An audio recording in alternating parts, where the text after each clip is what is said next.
Hey guys, so I have nothing prepared to say whatsoever, but I just felt prompted to make a video.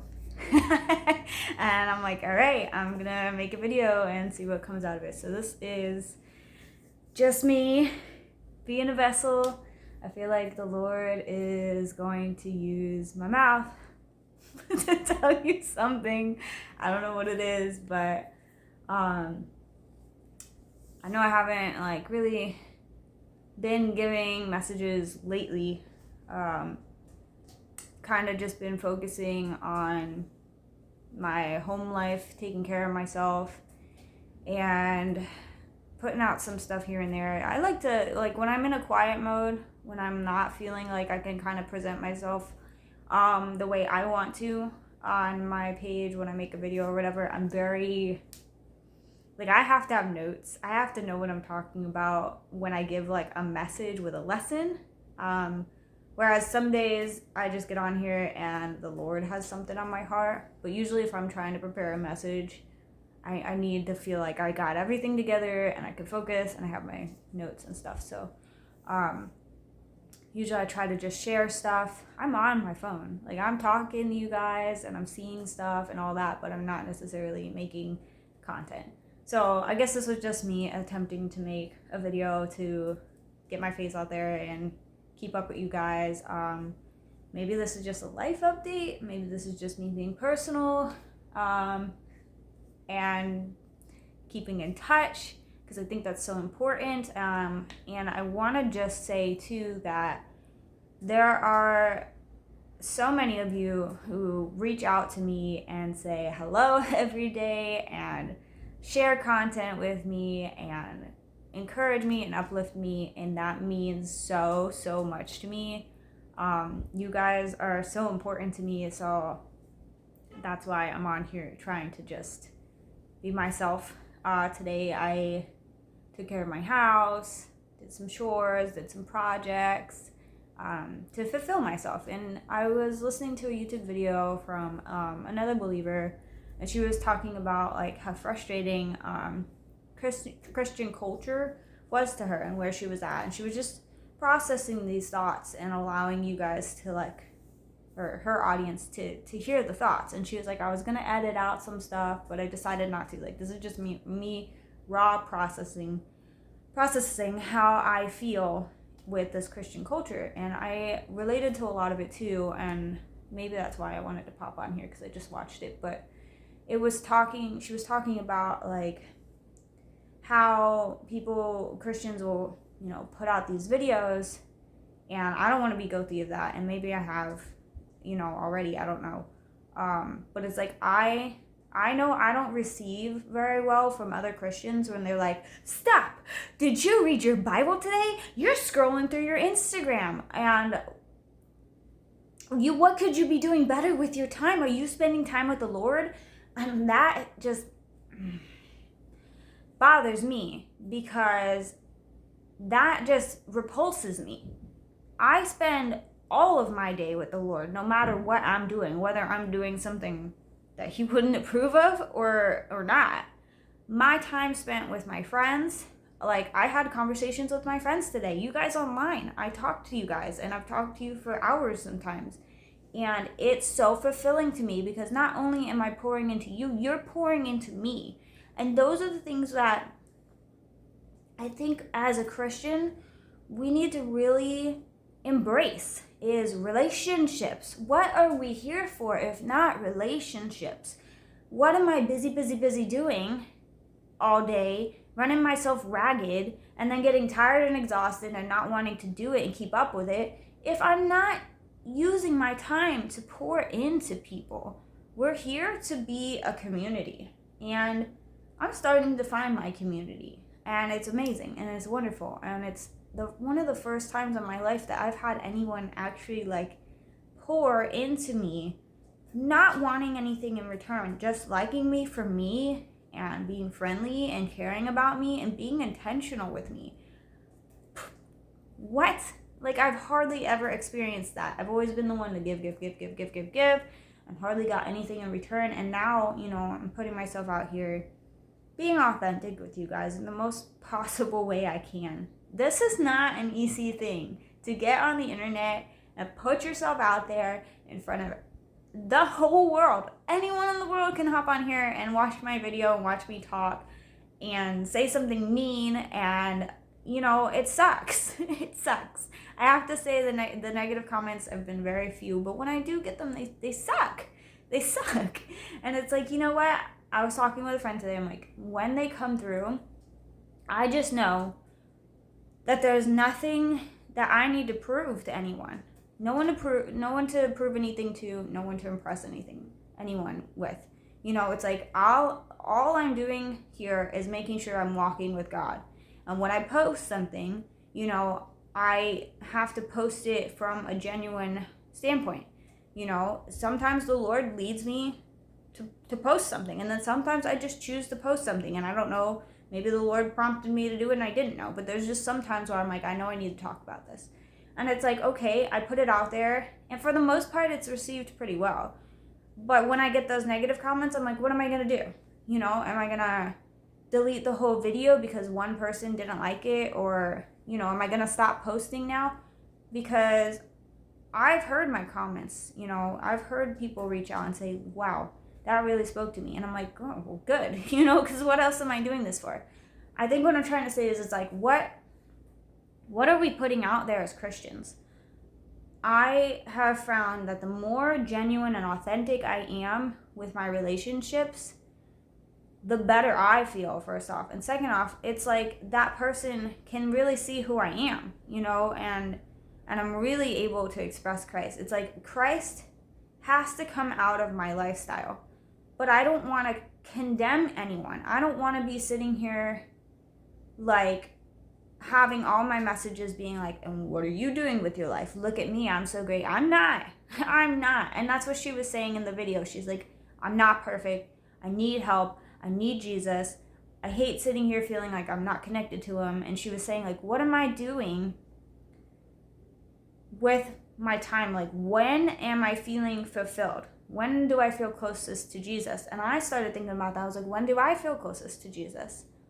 When I'm dancing, when I'm singing, when I'm writing, when I'm reading, when I'm out in nature, when I'm walking, when I'm pursuing the activities that I like to do, like sports or skating or fellowshipping with people or just being silly or watching comedy. That's when I feel closest to Jesus. And talking to my friends, and talking about things that are real. I hate small talk. I hate it. Hate it. Do not try and have some little frilly conversation with me. I want to be real. Like, I'm an open book, and sometimes I overshare. And then I sit there and go, oh crap, I think I overshared something. I don't know, maybe not. But at the same point, why do I care?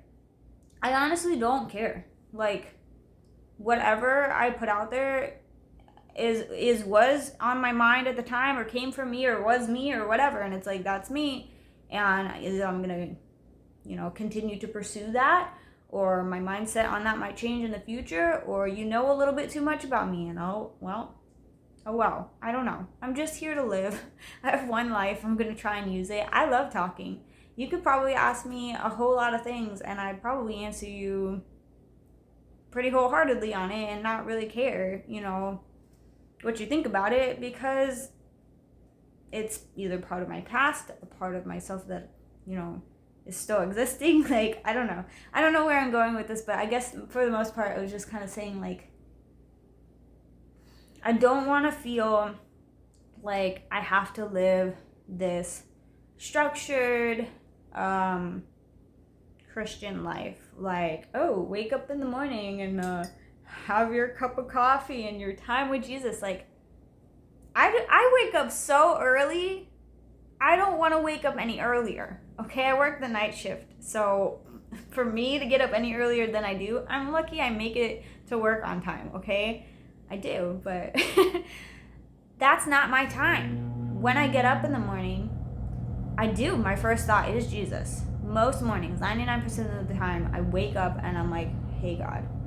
And that's just something that came with time and relationship. But God is always on my mind. No matter what I'm doing, everything I do, comes back to, okay, God, does this make you happy? God, what should I do today? God, what should I wear today? God, do you want me to go out today? Hey, should I take this direction to work today? Little things like that. Like, God talks to me with all those things. Like, sometimes I could be behind a slow car and I'm like, ugh, like, I hate driving slow. So that really irks me, but I sit there and I go, all right, God, there's probably a reason bigger than what I can see. You have me behind this slow car. Maybe there's an accident I would have gotten into or whatever. Who knows? I just know that God's protecting me in all that I do. And when I think about him in all my ways and acknowledge him in all my ways, I'm spending time with him all the time. Okay? I'm going to drink this so you guys don't see me just holding coffee. Or it's tea. It's tea. I have a tendency to get distracted and let my tea get cold and I have to heat it up. But anyways, I knew something would come out of me if I just started talking. So my point, I guess, now that I know what my point is like, what are you doing with your life? Like, are you feeling condemned? Are you feeling shamed because some other Christian's trying to tell you, oh, I read my Bible every day? Okay, listen, I do not read my Bible every day. Not like my physical Bible. I don't. I read it sometimes when I feel like I can, when I have the capacity to focus on it. But I'm always on a YouTube video. I'm at church. I'm with other friends who know other verses and tell me about it. And then I can go and, check it with my Bible. I have my Bible on my phone. All sorts of ways that I can connect with the Lord. Or sometimes the Lord will be like, hey, go to this verse right now. And I'm like, okay, and I do it, and then the Lord talks to me about it, or he'll talk to me through an experience and he'll relate back to a verse that I already know. I'm pretty I'm pretty knowledgeable about the Word of God. There's probably just a small chunk of the Bible that I haven't really read in depth as an adult, but that comes with time. The Bible is something I'm going to read every day for forever, or get a chunk of forever, or get directed to from church or an event or something or a friend forever. Like, it's there for me to go and pick up. But I also read books too that have like devotionals or just a book about life, like an aspect of life. Like, God is in all aspects of life, I think is what he's trying to say. God is in all aspects of your life. He's with you when you're in the shower, just taking time to sing a song or think, or he's with you in the moments where you just want to sit and listen to the birds chirp and look at the water. It's like, what, this is what he's been telling me. What are you here for? Like, I was just listening to Ecclesiastes the other day and hearing like how miserable it can be to be wise and educated and knowledgeable, and how you can get so just depressed because you know so much. And then you got the fool who doesn't give a crap and just goes on with life and does whatever the hell they want, and they're like living it up and partying. So you got the wise over here all depressed, and it's like, we're both gonna die. So I'm not saying go out and sin, but that was where I was wondering too. I was like, well, okay, so I should enjoy my life, but like, to what extent? Where does the sin come in? So I guess I'm just processing too. Like, this is something I've struggled with for a little while. It's like, where is the line between I want to have fun and I don't want to sin and upset God? Like, I'm trying to earn my weight in gold when I get to heaven. Like, I want to invest into my eternity. That's how I see my life here. And I know that every second I'm investing into my eternity, into the Lord, showing and expressing a godly lifestyle, that I'm making the Lord proud. And it's like, that's the thing that matters most to me in this life, is Jesus. I would lose absolutely everything to make sure I have an eternity with him. There is nothing worth more to me than that. There is not. There is absolutely nothing more important to me. And then some days, I just can't. I have to just acknowledge my humanity. And Jesus knows I'm so human. He's like, I get it. I got it. I'm gonna help you. So overall, I think just my point is like, what are we doing as believers? Are we living a godly lifestyle, or are we trying to show that we live this perfect godly lifestyle and bring shame upon other people's instead of just enlightening them. Because when we tell people about Jesus, that's the whole point of the gospel. We're supposed to tell people about the good news, plant the seed, and show that in our lives what God has done through us. Not force it on people, not make people feel shamed. We already feel shamed as it is. Like, you feel that condemnation, or you feel it from the devil going, oh, you suck, you're the worst. God's gonna go, hey, I got something better. But on top of it, between the devil being like, you suck, look what you did today, and God being like, hey, that really wasn't the best thing for you to do, and feeling like, I know, I can't help it. I have this flesh here that wants things, and I want this adventure, I want this, I want that, and I'm like, I don't even know if I'm making any sense. Let me know if I'm making sense, okay? Let me know if you relate. I'm just thinking, like, I'm just trying to live my life, and I'm putting it out there for you guys. So whatever I put out is what's on my mind, what I've learned, what God's talking to me about. I'm just trying to be the best Amanda I can be in this fleshy body, and I really want to explore the world. I want to travel. I want to meet all my friends. And I feel like that's not where I'm at right now. That's not what I'm supposed to be doing. I'm supposed to be taking care of me, which is why if I'm distant on the account right now, it's because I'm trying to handle the things that go on in my own life. Yes, I am one little single person with a cat, but I still have a lot to take care of, okay? I had to do laundry, dishes, vacuum. I have to do taxes. I still have to take care of my cat. I still have to take care of myself. I have doctor's appointments. I have friends. I have all these things that go on in my life that I take care of. And now I have plants to take care of. So I'm sitting here like, get yourself together so that one day you can have a family too. And you've done all the healing and the work and like, learning how to cook better or multitask or just to enjoy life. Like, I don't want to be some person who can't handle more. Like, I think God's just preparing me to handle more, but also to live just a good life. So I had to kind of slow down and realize, okay, I know you have 10 things that you want to do on your to-do list. Some of them are really important, and you don't need to get overwhelmed to the point where you don't do any of them. Start with one thing, start with the most important thing, and go from there. So yeah, I don't know. I had a feeling the Lord wanted me to talk about something. Like I said, I didn't have a topic in mind. I just was like, I'm gonna see what comes out of my mouth. So I hope this helped you. I'm gonna enjoy my tea, get back to whatever I was doing today. I don't know. I go with what I can handle for the day, and that's that. And there's a few things that are important to me that I keep in my routine because I really like them or enjoy them or they're good for me. But anyways, I hope you guys are having a great day. I don't know. Reach out, chat with me. I love you guys. Talk soon.